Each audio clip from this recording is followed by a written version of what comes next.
I am live. Good morning. Well, is it still morning? Just about. It is Thursday and it's the 23rd of February 2023. I'm reading out of Scarlet Feather. This is a book written by Joan Grant. She was a seer and she was born in 1907. She was the daughter of a scientist and a mathematician, and she wrote her novels from a far memory, her own memories, and she says her novels had been published as a historical novel. She's written 7 books, she says here, and in the last 20 years had been published as historical novels, which to me are biographies of previous lives I have known. The story about Raki and Piyanah is the story of outcasts, really, because their mother had different ideas about the rules of tribes, and Piyanah and her cousin Raki are now facing 7 years without each other because they are training in the camp of the opposite sex. Well, I have read all the other chapters and we are now at a chapter entitled Dark Smoke. The story is largely written from Piyanah's view. Through the mellow autumn days we made ready for the winter. Enough firewood to last until spring thaw was stacked beside the shelter, and beyond it we had dug a pit, in which our hoard of nuts and pine kernels and roots were stored in dry sand, protected from the weather by branches. As the corn ripened, I hung the cobs from the roof, and though the pemmican we had made was rather harder than usual, it was quite good to eat if soaked for 2 days and cooked very slowly. Already there was a chill in the air before dusk, so I pulled on a tunic when we went up to the top of the ridge to watch the sunset. Suddenly Raki stopped, tense as an animal scenting the wind. To the east, in the uninhabited country, a column of dark smoke was thrusting up towards the evening sky. I thought it was a prairie fire and said unconcernedly, "It's a long way off. Even if it spreads, we shall be safe, for it's beyond the river." "It will not spread unless the man who tends it is careless." Even then I saw no menace in the smoke. I expect it's only a hunter and there's nothing to bring him here. Does a hunter need to cook for 300? While he was speaking, I saw new threads of smoke rising up near the first fire. They must be a strong tribe, Piyanah, and they have come out of the east. I tried to reassure him. Perhaps it's only one of the tribes who used to trade with our people in the summer. They must have crossed the plain from the west without our seeing them. We have watched from here every dawn and sunset since we made this our place of the corn growing, and we have never seen smoke. You know that a tribe does not travel without lighting a fire every night? And the swiftest runner could not reach there from the western horizon in less than 2 days. That fire has been lit by people who are so strong that they need not conceal their numbers, and they have come out of the east.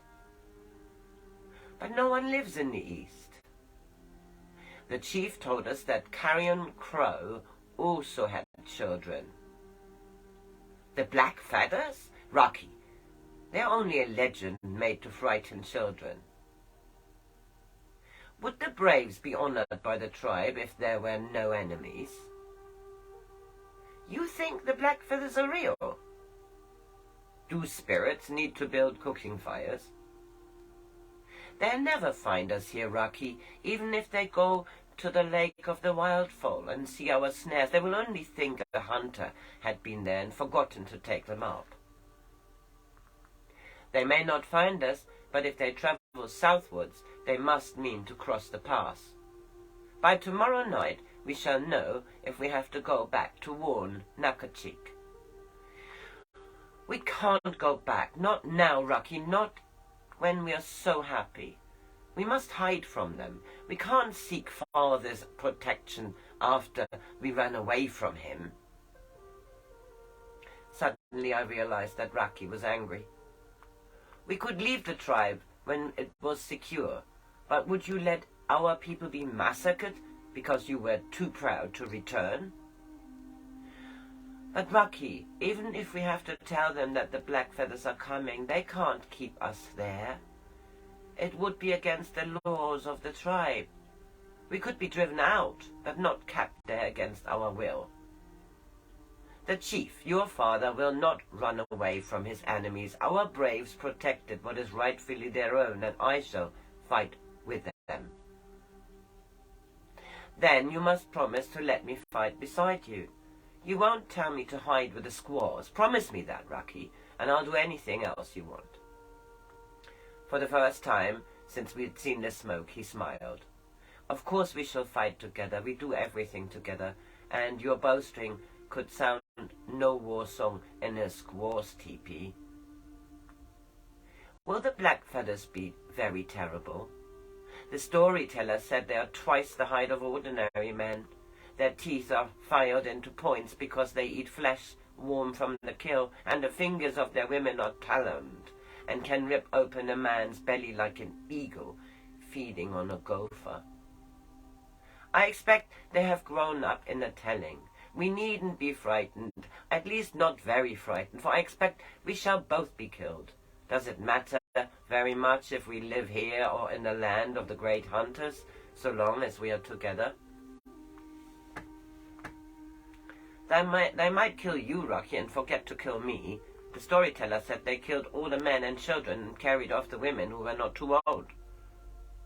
You shall wear a breech cloud, and I'll paint your face with the tribal marks before battle.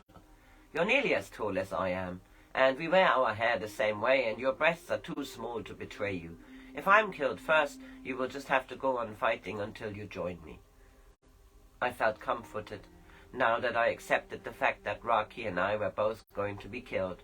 I found that that wasn't frightening if we both met it together. It was too dark to watch the smoke any longer, so hand in hand we went down to our little valley. Before going to sleep we had decided that as we could not do nothing until the direction of the fires next evening told us whether the Blackfeathers intended to cross the pass, we should try to keep what might be our last day in the valley unshadowed by fear of the future. We must be careful not to think that this might be our last day, said Raki when we woke. We must keep it as a memory to feed on when we are ever joy-hungry, as though it were bread to take on a journey. If we do have to go, Raki, we had better take bread with us. It's easier than anything else. We can pretend we are only baking it because we want to take it on an adventure, which will be too exciting to bother with looking for food. Yes, we had better make bread. It will be the first we have eaten here. Together we stripped the cobs into the round hollow of a rock which served as a grinding bowl. Then, while kneaded water into the meal, Raki scraped an opossum pelt with a sharp flint to remove the fat and began to scour it with gravel before packing it out to dry. I wondered why he bothered to do this until I realized that it was part of his plan for keeping today away from tomorrow.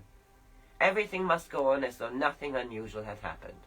I must make myself believe that day by day we should see the stack of firewood getting lower and count the corn cobs to judge how many must be saved for the spring sowing. I wondered if he would remember to cut withies for snowshoes. Yesterday he had said that it was time we made them. I tried very hard to copy Raki, but I kept on finding myself thinking, this is the last time we shall be able to watch the shadow of the twin pine cross the meadow. Perhaps a patch of wild corn will grow here, year after year, when a storm has blown down our shelter and scattered the grain over the blurred furrows. When the snows melt, the fish traps will be washed away, and our fur robe that I made from so many little skins will rot, and every autumn will be buried deeper under the dead leaves. Are you burning the fish you will catch tomorrow on today's fire? Said Raki. I'm sorry. I was thinking about the rest of the corn, wondering what was going to happen to it. We were so sure that we should winter on bread of our own planting. I think we always eat of our own planting, Piyanah, though the food may be life or death or victory according to our seed. Will it be cold on the other side of the water? I think it will be like earth, only more beautiful. You have only to look at the reflection in still water to see the spirit of a bird or a rock or a tree. We shall be able to fly like birds and swim like fishes. Do you remember how you always wanted to see into the cave at the bottom of the pool where Mother would never let us swim? We can go to that cave now, when now is after we've been killed. Do you remember what it felt like before we ran away? There were so many things which might happen that it was like trying to steer a canoe down a rapid, when the river is so high that the rocks are hidden. Yet we came into calmer waters. Try to go back to that moment, when we stood looking down the cliff and heard the ice packs growling beneath us. Do you remember how the climb was much easier than we thought it was going to be? We laughed while we were crossing the river. Do you remember how we could see each other laughing, though we could not hear our voices? As soon as we crossed the river, we heard spring coming back. Everywhere the sound of earth being born again. Then we found this valley. Don't you realize, Piyanah, that what is going to happen to us is only the journey here over again? You're frightened now, just we were frightened when we kept out of the teepee and started off along through the forest. And when we see the black feathers coming towards us, we shall only be standing looking down the cliff, and the battle will be the climb. I think we shall be afraid of seeing men die while it's actually happening, but our own death will be crossing the river. And we laughed when we crossed the river, Piyanah. Whoever stands first on the far bank will wait there for the other. Even if the country on the other side of the waters is strange at first, we shall feel our spirit getting used to their new freedom, like streams when the ice melts. Then we shall find ourselves in another meadow, the place of the garnering of the corn, and we shall see each other in the light of our single star. We shall be so close that it will be like being one person, and we shall never have to grow old or be afraid anymore. Can the place we go to after we're dead just be like this, Raki? I don't want it any better. I want it exactly the same. He smiled. Would you prefer the pool a little deeper so that we could dive into it, or shelter set so that it faces the morning sun? No, Raki, not at first. I want everything to be just as it is now. You can change it afterwards if you like, when I'm used to being dead. I threw down 2 corn cobs. I even want those to be there, just as we left them. I pick them up after I'm dead. You won't forget about the cobs, will you, Raki? We will ask the totem to arrange it for us. Hand in hand we stood before the twin tree. O great spirit, who knows us on both sides of the water, if we meet death without shutting our eyes against him, and cross the water without fear, may the great hunters let us return to this place, and may we find it exactly as we see it now. May we stand here together and say, tomorrow and yesterday are one day. Raki and Piyanah are one star. It was sunset when we reached the head of the pass. We stood in a pool of warm light looking back at the plain, which was already nearly engulfed by shadows flowing down from the mountains. A day's journey behind us, we saw the smoke that to us was more terrible than the cloud, which is the forerunner of a tornado. There's no chance of their turning back now, is there, Raki? None. The river crossing will delay them, for they must go half a day upstream before they find a place to ford. They are traveling faster than I expected, so we must make full use of the moon, resting only between sunset and moonrise and in the darkness before dawn. When running had become a weariness, the journey took on the unreality of a grey dream, in which the only sound was the soft padding of our feet as I followed Raki, further and further away from happiness. On the third day we hoped to see one of our own people who could take on the warning more swiftly, but there was no sign of man in the blazing autumn of the woods. Last night we had seen smoke between us and the foothills below the pass, and we knew the Blackfeathers would give no further sign of their swift approach. The river was low and water curled lazily between the rocks, but we both were so tired that it was difficult to swim across. I hoped that the enemy would arrive before I stopped being tired, for then it would be easy to die unafraid. Already I felt separate from the girl who still ran on and on, although her moccasin seems to be made of stone. My spirit would be free with Raki, and her body would be glad to lie in the quiet earth, knowing that it would not have to carry me any further. At sunset we dared not rest, for we knew that if we fell asleep we should never wake up at moonrise. It was too dark to find the track through the forest, so we had to take the longer way beside the river. The water held an echo of daylight, shining through the dusk like the track of a snail. We saw the watchfire through a cleft in the rocks which guarded the east side of the encampment. The flaps of the squaws' teepees were closed, but two of the elders were still sitting by the fire. They looked up as we passed, but made no sign of recognition. My father was standing beside the totem. He remained impassive as the carved wood while he watched us running towards him. I was panting so hard that I could hardly speak. "Are you tired of each other's company that you have returned to me?" he said. I heard Raki say, "The black feathers. The black feathers are coming out of the east. They will be here before noon tomorrow." "Do you hope to win the office of tribal storyteller?" "Father, you must believe him. We have seen them. We must all fight. Raki and I are both going to fight with you, and it doesn't matter if we are killed." "You both look as though you had run a long way. Did you meet a grizzly or frighten yourself with your own imagination?" I felt as though I were trying to wake from a nightmare in which I was screaming a warning into silence too heavy to break.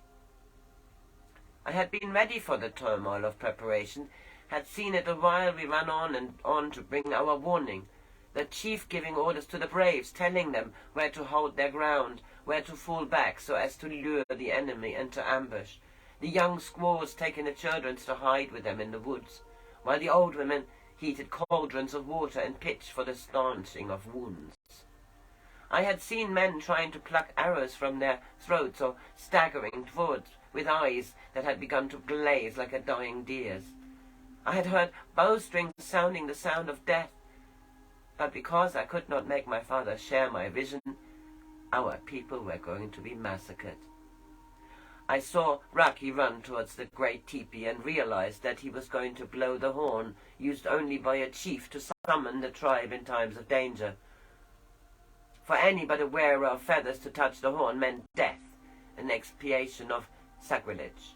But the tribe would have been warned, even though the deep note rolling across the valley would tell the black feathers that we were prepared. I saw my father follow him, silent as a shadow. His hands were on Raki's shoulder, holding him back, and heard him. Sorry.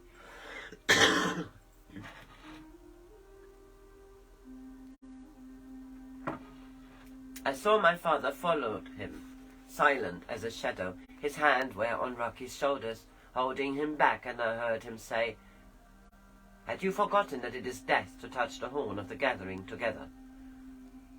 No, I had not forgotten. You're not afraid to die? How could I be, when there is no other way to warn the tribe? My father called me, and I went and stood close to Raki, so I could feel his shoulders against mine. Almost it seemed as though my father was smiling. You're both ready to die for your people now that you think a black cloud has come out of the east to shut away our sun. Why did you not stay in your little valley, where the danger would have passed you by? You need not answer. Your presence here has done that for you. You thought you allowed no allegiance to your tribe, and were free to live your own lives without accepting responsibility. It seems that the ties of the totem are stronger than you knew. We should never have come back except to warn you, I said. But you came back. I did not expect you until tomorrow. To travel so swiftly from the high pass shows that already you have learned something of the endurance of braves. How did you know we were coming? I said, bewildered. How did you know how long it took us to get here? Said Raki. How do I know that it was a sunset 5 days ago that you first saw the smoke in the east? You took it for a great tribe because there were many cooking fires springing up near the first and largest of them. How do you know that the next night the fires were nearer to us? And when you crossed the pass, there were only a day's journey behind you. I said, you saw it in the pool, just as I saw the woman you want me to become, the wearer of feathers. You made me see that vision. You thought it would make me come back, but I wouldn't look into the still waters again. You can't take me away from Raki. Raki was saying slowly, who lit those fires? You had them lit, didn't you? Yes, said my father. It was my smoke which brought you home. You knew that we should remember the legend of the black feathers. You snared us by lies. Another nonna who frightens children into obedience. Piyanah and I won't stay with you. You can't keep us prisoners. There is no law which can keep anyone in the tribe who prefers the freedom of exile. Have I kept you prisoners? Have I imposed my wish on you? You thought you had escaped me, and that we searched for your bodies below the rapids. But you were wrong, my children. Senchek, the finest of my trackers, followed you. He told me of your climb down the cliff, and how that night you slept in a hole by the stream. I knew when your corn ripened, and when you set your snares by the lake of the wildfall. He has often brought me news of you, and there was pride in my heart at what he told me. And yet you betrayed us. I knew you would be too proud to return. For you, it would seem defeat instead of victory. There was despair deep as my own in Raki's voice. We have been defeated by fear that was born of black smoke and feathered by a legend. The black feathers are not a legend. 3 moons ago, one of our hunters returned from the unknown country and brought this back with him. He held out his hand, and across the long, narrow palm was a crow's feather knotted to a forehead thong. I looked at it with scorn. Is that a brand from the fire whose smoke is lies? No, my daughter. This is another sign that the days when men dared to forget the legends are passing. Now we must be strong in wisdom. Why, which is behind our symbols. The scarlet feather must be more than a symbol of physical strength, and the feathers of the headdress must be winged in truth. The great hunters have given you into my care. The voice of the past has spoken, saying, the two who are one must by their own choice become two. Then shall their united strength be mighty. Already the bond between you is wiser than the commands of your father, older than the laws of your chief, stronger than the security of your tribe. Now must you gain the twofold wisdom, the right hand and the left hand, sunset and sunrise. man and woman. You were ready to die for your people. Now you must live for them. No longer will it be remembered that Piyanah's body tires more easily than a man's, that for her the bow is heavier to bend. Her companions may not find their tolerance increased when they discover that she's only a woman by name, for it will make them less confident that man is superior to his squaw. They will find this thought disturbing, but through it they will learn that tradition must be weighed against the feather of wisdom before it can be accepted. Raki will live among the squaws until he has learned to think as a woman, to feel as a woman. He must learn how to fringe a tunic, to make cooking pots, to look after a sick child, and all the humble things which fills their days. The girls who have not yet been chosen will try to find ways of reminding him that he is a man, and at times he might find it difficult to forget that he is an arrow and not a quiver. He too will undergo the ordeals of a warrior, and the others may scorn him because he is dressed as a squaw. Neither of you may explain that you are learning to bring back the wisdom of the before people. You may say only that you obey the commands of the chief.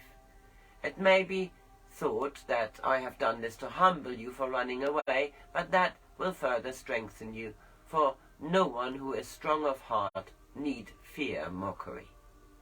When the not man and not woman have passed the ordeals, then shall they lead forth their own tribe under a totem of your own choosing, and the contentment of the unborn generations shall be your heritage. There were no words strong enough to fight against Nakachik. He had said, "You were ready to die for your people, now you must live for them." And Raki had heard him. Raki would never be happy if we went away, for even when we laughed together, he would still hear an echo of the people who we had betrayed to the sorrow bird. I had thought that with Raki I was stronger than visions of the future, stronger than the call of the tribe, but we were children who had tried to escape into a world of our own, children watched by grown-ups who could afford to be tolerant because time was their friend, not ours. I was no longer the Piyanah who was brave and confident because she was secure with Raki in our little valley. It was a child who obediently drank the bowl of broth that Nakachik put into my hands. A child who struggled against an aching weariness until her father realized she was going to fall into tears, and he carried her back to the teepee that for this last night before the separation she would share with Raki. Someone must have come into our teepee without waking us, for new clothes were lying ready and our own had been taken away. For there was a breech clout and a strip of brown cloth, which I couldn't think how to wear until I remembered that I was to bind my breasts. My fingers were clumsy as I helped Raki to plait his hair smoothly under the forehead band of white beads, to put on the tunic of a squaw and the 2 white bracelets he must wear above the right elbow. There was a look in his eyes which reminded me of braves making the yearly dedication of arrows before the totem, and I whispered to the great hunters, "Please don't let me cry. Raki is living in the far future where the present cannot hurt him. Please don't let me drag him back." I thought he was going out of the teepee without speaking to me, but he paused before he unlaced the flap. We must always remember that the not man and the not woman are still Raki and Piyanah. If one of us dies, he will wait for the other in our valley. Even the corn cobs will be there, just as we left them. I dare not say any more. They mustn't know we are afraid. You aren't crying, are you, Piyanah? No, Raki, I'm not crying. Then I watched him go away across the clearing to join the squaws. Everything looked just as usual. The box where we had kept our clothes, the beaver robe in which we slept, both wrapped in it together. Even the little canoe that Raki had carved for me still followed each other round the circular shelf of the center post.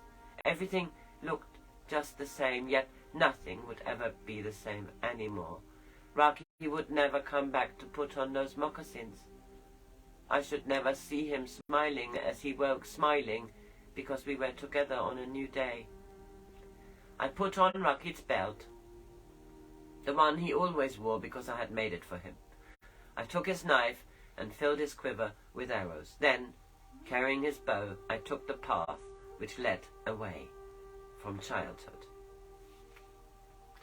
So, this is the end of this chapter. The next one is called First Bear's Claw. I think it's time I have a break. Have a good Thursday.